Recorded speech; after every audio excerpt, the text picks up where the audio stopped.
పితా పుత్ర పవిత్రాత్మ నామమున ఆమెన్. క్రీస్తునాథుని యందు ప్రియ సహోదరి సహోదరులారా, ఈనాడు మనం తల్లి అయిన శ్రీ సభతో కలిసి క్రీస్తు ప్రభుని యొక్క శరీర రక్తాల పండుగను కొనియాడుతూ ఉన్నాం. దివ్య సప్రసాద మహోత్సవాన్ని మనము జరుపుకుంటూ ఉన్నాం.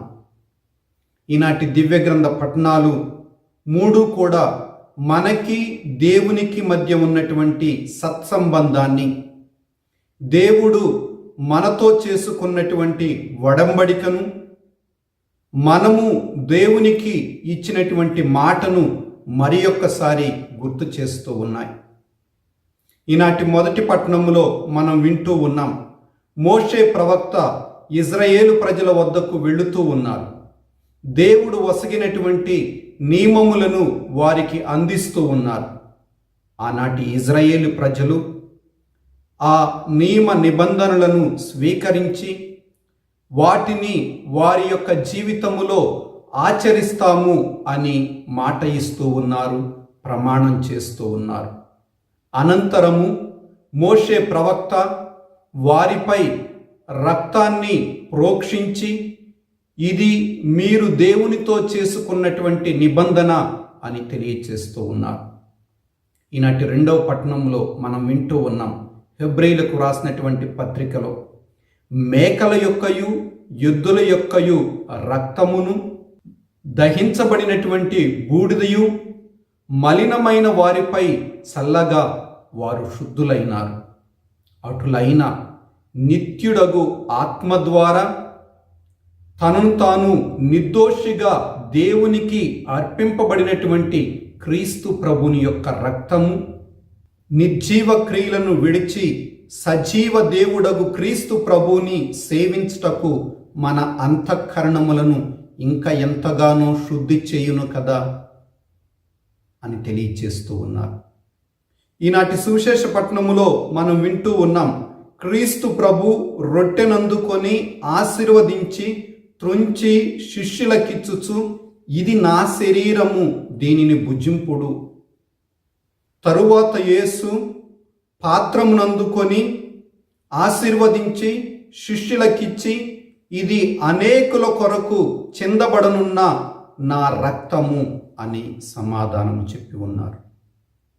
క్రీస్తునాథుని యందు ప్రియ సహోదరి ఈ గొప్ప పండుగను చేసుకునే ఈ సమయంలో ఒక్కసారి మనము ధ్యానించుదాం. ఈ పండుగ ద్వారా క్రీస్తు ప్రభు మనకి బోధించేటటువంటి సత్యం ఏమిటి అని మనం ప్రశ్నించుకున్నట్లయితే, దివ్య సప్రసాద నాదుని ఎడల భక్తి మర్యాదలు కలిగి జీవించటం. మనము చరిత్రలో చూసినట్లయితే అనేక చోట్ల ఈరోజు దేవాలయాలలో కాకుండా బయట బహిరంగ ప్రదేశంలో దివ్య పూజ బలి సమర్పిస్తూ ఉన్నారు. దీని ద్వారా ఇదిగో క్రీస్తు ప్రభుని యొక్క సత్యము 4 గోడల మధ్య బంధింపబడేటటువంటిది కాదు. ప్రపంచానికి ప్రకటించవలసినటువంటి సత్యం, ఆ సత్యము ఏమిటంటే, క్రీస్తు ప్రభు ఈ లోకము జీవించటానికి ఆయన ఇచ్చేటటువంటి భోజనము తన శరీరము, తన యొక్క రక్తం. ఈ సత్యాన్ని ఇదిగో కథోలికులమైనటువంటి మనం బహిరంగ ప్రదేశాలలో దివ్య పూజ బలి సమర్పించటం ద్వారా క్రీస్తు ప్రభు ఈ లోకము జీవించటానికి తన యొక్క శరీర రక్తాలను అర్పిస్తూ ఉన్నారు అనేటటువంటి సత్యాన్ని ఈ లోకానికి చాటి చెప్పాలి. ఇంకా 2వ అంశం, ఈ రోజున ప్రత్యేక విధంగా అనేక చోట్ల ప్రదక్షిణలు జరుపుతూ ఉన్నారు. ఈ ప్రదక్షిణ ద్వారా మనము గ్రామాలలో లేకపోతే మన యొక్క దేవాలయము చుట్టూ ప్రదక్షిణ చేస్తూ దివ్య సప్రసాద నాదుని ఆరాధిస్తూ ఉన్నాం. ఈ యొక్క భక్తి కార్యాలు ఇదిగో మనతోనే మిగిలిపోకూడదు.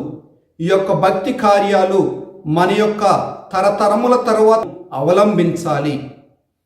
మన యొక్క విశ్వాసము మనము ఉన్న చోటనే అలా నిలకడగా ఉండకూడదు, అది ఇంకా వ్యాపించాలి అని మనము చేసేటటువంటి దివ్య సప్రసాద ప్రదక్షిణ ద్వారా ఈ లోకానికి తెలియచేస్తూ ఉన్నాం.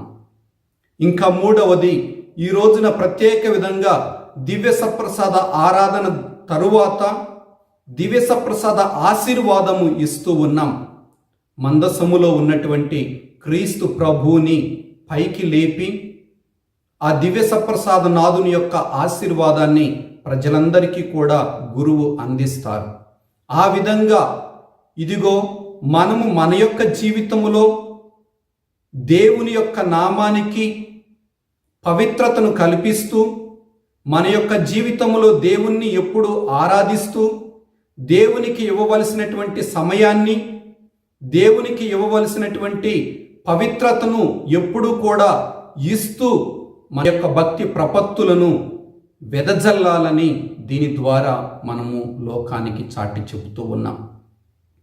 ప్రియ దేవుని బిడ్డలారా, ఈనాడు మనము 2వ పట్టణంలో విన్న విధంగా మనము స్వీకరించినటువంటి ఆత్మ, లేకపోతే మన కోసం చిందింపబడినటువంటి రక్తము, క్రీస్తు నాదుని యొక్క రక్తము మనల్ని నిర్జీవులను కాక మనల్ని సజీవ దేవునికి సాక్ష్యం ఇచ్చే విధంగా మన యొక్క అంతఃకరణములను శుద్ధి చేయును అని వింటూ ఉన్నాం.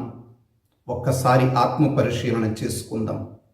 మన యొక్క అంతఃకరణములు దేవుని యొక్క రక్తము చేత ప్రోక్షింపబడినవి, శుద్ధి కావింపబడినవిగా ఉన్నవా, లేకపోతే ఈ లోక మాలిన్యముతో మలినమైపోయి మన యొక్క అంతఃకరణములు ఉన్నవా అని పరీక్షించుకొని ఈ దివ్య సప్రసాద మహోత్సవాన్ని కొనియాడేటటువంటి మనందరం కూడా దివ్య సప్రసాద నాదుని యొక్క ఆశీర్వాదాలు, దీవెనలు స్వీకరించి మనము ప్రతిసారి దివ్య బలి పూజలో పాల్గొన్నప్పుడు ఆ దేవుణ్ణి మన కొరకు, మన యొక్క కుటుంబాల కొరకు, మన యొక్క సమాజం కొరకు ప్రార్థించి మనల్ని ఎల్లప్పుడూ కూడా ఆయన బిడ్డలుగా, పరిశుద్ధులుగా జీవించేటటువంటి భాగ్యాన్ని మనందరికీ కూడా ప్రసాదించమని ప్రార్థించుదాం.